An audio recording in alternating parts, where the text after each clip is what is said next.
دوبارہ پیرنٹنگ پہ آتے ہیں. جی بڑا آسان لگتا ہے جب آقا کریم کو دیکھتے ہیں. اس کی وجہ یہ بنتی ہے کہ پھر بیٹی بھی فاطمہ الزہرا جیسی ہونی چاہیے. پھر وہیں فاطمہ الزہرا کو جب ہم اسلام اللہ علیہ کو ماں کے روپ میں دیکھتے ہیں تو پھر حسن و حسین کی تربیت ایسی کی کہ جنتی سردار، نوجوانوں کے سردار بن گئے. لیکن پھر لگتا ہے کہیں نہ کہیں پھر اولاد بھی حسن و حسین والی ہونی چاہیے. یہاں عمل حرام اور حلال کا بھی ہے کہ آپ اچھا نوالا بچوں کی منہ میں ڈالیں گے تو انہوں نے آٹومیٹیکلی آپ کی فرما برداری کرنی ہے. ہم عمومی طور پہ دیکھتے ہیں کہ کن کی اولادیں خراب ہیں اور کن کی ٹھیک ہے، تو ہمیں موازنہ ہو جاتا ہے کہ یار لگتا ہے کہیں نہ کہیں رزق حلال کا بھی بڑا اثر ہے. لیکن پیرنٹنگ کا کتنا اثر ہے کہ بچہ جا کے آنے والے وقت میں سٹار پیدا ہو، اچھی تربیت والا پیدا ہو. زبردست سوال آپ کا، بہت بامانہ، اور موجودہ دور کے اندر اس کی بہت ضرورت ہے. ہم دیکھتے ہیں کہ خوف جو ہے وہ وقتی اطاعت پیدا کرتا ہے، لیکن محبت جو ہے وہ مستقل کردار پیدا کرتی ہے. واہ واہ. آپ اگر اس کے اوپر اگر ہم غور کر لیں کہ سختی جو ہے وہ وقتی طور پہ بچہ وہ کام کر تو دے گا، لیکن اس کے اندر اس کی سیلف اسٹیم ڈیمیج ہو رہی ہے. لیکن جب بچے کے ساتھ محبت، وقار اور احترام والی تربیت ہوگی تو اس کے اندر خود احتسابی بھی ہوگی اور اس کی سیلف اسٹیم ڈیولپ ہوگی.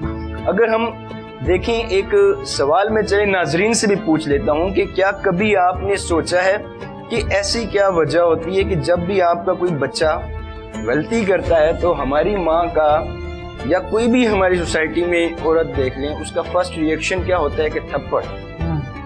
تو تھپڑ کیوں مارتے ہیں؟ کیا وجہ کیا ہے؟ تو کیا سیدہ کائنات نے یہ تربیت کی؟ کسی جگہ موقع ملتا ہے یہ کہنے کا کہ حضرت سیدہ کائنات نے تھپڑ مارا، نعوذ باللہ استغفر اللہ، کہیں نہیں ملا. ہمیں یہ بھی نہیں آج تک سنا کہ آقا کریم صلی اللہ علیہ وسلم نے فاطمہ السلام اللہ علیہ پہ غصہ کیا یا پھر کسی طرح کرنا.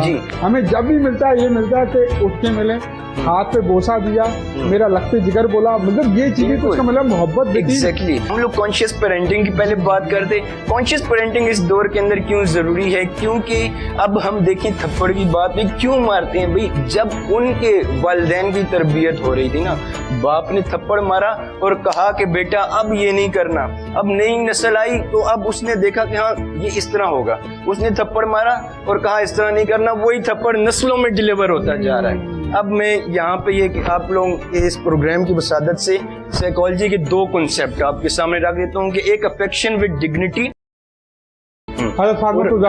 پھر یہ والی جو تربیت ہے یہ مقصد اور شعور سے آتی ہے، یہ خوف سے نہیں آتی. بالکل. تو اس کے اوپر کنسیپٹ کلیئر ہونے چاہیے. کنسیپٹ کلیئر ہونے چاہیے. اور آج کی اگر خواتین جو ہیں ہمارے معاشرے کی، اگر وہ اس پیرنٹنگ کی طرف، کانشیس پیرنٹنگ کی بہت سے لوگ سو کال بات کر رہے ہوتے ہیں لیکن اس کو مغربی تہذیب سے جوڑ دیتے ہیں. لیکن اگر ہم دیکھیں تو اسلام کی جڑوں میں بہت مضبوط اس کی گہرائی ہے. تو اس دور کے اندر اگر کوئی فالو کرنا چاہتا ہے کانشیس پیرنٹنگ اور اس رول ماڈل، ہمیں ایک نظر آتی ہے نمایاں شخصیت سیدہ طیبہ طاہرہ عابدہ زاہدہ سلام اللہ علیہا کی.